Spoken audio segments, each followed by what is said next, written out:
কবিতাৰ শিৰোনাম যাযাবৰ।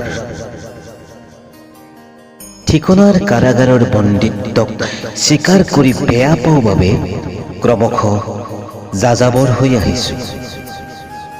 কংক্ৰিটময় জটিল গহ্বৰৰ পৰা ওলাই আহিব পাৰিছোঁ বাবে বিশুদ্ধ বতাহৰ পবিত্ৰ নিৰ্মালী উশাহত গ্ৰহণ কৰিব পাৰিছোঁ। সংকীৰ্ণতাৰ ঠেক মেৰঘৰৰ পৰা নিজক আঁতৰাই আনিব পাৰিছোঁ বাবে আকাশৰ বিশালতাক লৈ অহংকাৰ কৰিব শিকিছোঁ। প্ৰদূষণৰ বিষাক্ত দংশনৰ পৰা আঁতৰাই ৰাখি শুকাই যোৱা পিয়াহক সংযত কৰিব পাৰিছোঁ বাবে সৰু পাহাৰখনৰ পৰা মৃদু তৰংগত বৈ অহা জুৰিয়ে মোক হাত বাউলি মাতিছে।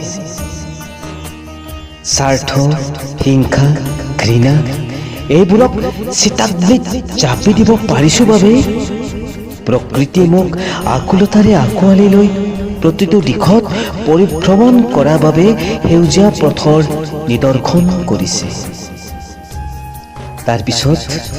তাৰপিছত মোক কোনোবাই যাযাবৰ বুলি উপলঙা কৰিলে সিহঁতৰ ওপৰত মোৰ পুতৌ বজে। আৰু তুমি পাৰিবানে কৃত্ৰিমতাৰ শিকলি ছিঙি মোৰ যাযাবৰী জীৱনৰ সহযাত্ৰী হ'বলৈ? যদি পাৰা আহা, দুহাত মেলি ৰৈ আছো মই।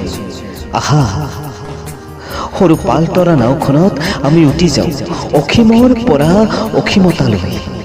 লক্ষ্য হ'ব আমাৰ ঠিকনাবিহীন, কাৰণ আমি যাযাবৰ।